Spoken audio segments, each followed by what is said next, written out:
id-direzzjoni l-quddimija Partit Nazzjonalista li ħankomplu naħdmu b'umiltà biex tokkonvinċu l-poplu illi żmien ir-reset irid jasal u f'dak ir-reset biex pajjiżna jibda jfieq irid ikollu gvern ġdid nazzjonalista. Ex-tqar il-kap tal-Partit Nazzjonalista Bernard Grech waqt li kien intervistat fuq il-programm Analiżi fejn tkellem fuq id-berbiq ta' flus il-poplu f'perjodu meta pajjiżna kapaċi jidħol f'excessive deficit procedure. Apparti minn hekk huwa fakkar li aktar kmieni din il-ġimgħa ġie żvelat kif il-kummissarju tal-films Johan Grech tajjar €900,000 fuq filmat ta' 10 minuti li ntwera biss waqt il-Mediterran Film Festival. Dan fil-waqt li ġie żvelat ukoll li €6 miljun mit-taxxi tal-poplu ingħataw lil Stewart biex ħolqu fake news fuq id-deputat Prim Ministru, dan kollu bil-barka ta' Robert Abela.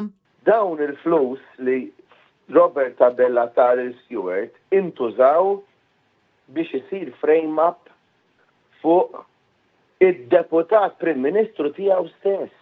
Bernard Grech saħaq li Robert Abela tilef kull direzzjoni u tant huwa dajjef li dawk ta' madwaru qed jagħmlu li jridu. Hawnhekk huwa sostna li l-Partit Nazzjonalista se jkompli jaħdem sabiex jaċċerta li flus il-poplu jibdew jintefqu b'mod għaqli. Dan għaliex preżentament għandna gvern li qed ikompli jaġġevola lil ħbieb tal-ħbieb bil-konsegwenza li qed ibati il-poplu Malti u Awċi għal dan l-aġir. Kulħadd għaddej jagħmel li jrid. U Robert Abela għax dajjef ma jista' jwaqqaf il-ħadd u dan huwa l-periklu li għaddej minnu l-pajjiż. Għandna gvern li m'għandux problema jberba il-flus bla doċċ biex jaġevola ħbieb tal-ħbieb. Il-kap tal-Partit Nazzjonalista qal li l-Ministru tal-Finanzi huwa responsabbli għal dan id-dejn li għandu pajjiżna, dejn li qabes l-10 biljun euro. Min hu responsabbli għal dan id-dejn? Responsabbli il-Ministru tal-Finanzi, responsabbli il-Prim Ministru, responsabbli il-gvern kollu. Għaliex il-flus li qegħdin jintefqu biex taqgħat huma flus li m'għandux il-pajjiż, huma flus li qed jissellef il-pajjiż, huma flus li fuqhom qed jitħallas li max. U min qed iħallsu dan kollu?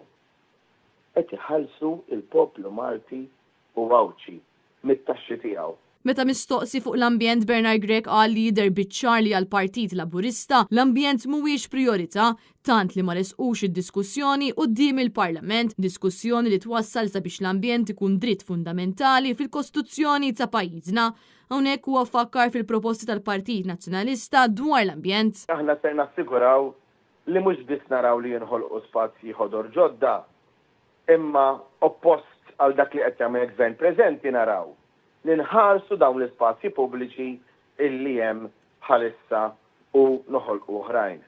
Però naraw li l-ambjent naturali tagħna jiġi protett billi mhux ikollna ħafna bajjiet tagħna magħluqin minħabba li jkun hemm żbroffi u likiġis ta' dranaġġ fihom kif qed jiġri kull ġimgħa nisimgħu b'ximkien differenti l-aħħar li smajna il-bajja ta' Birżebbuġa.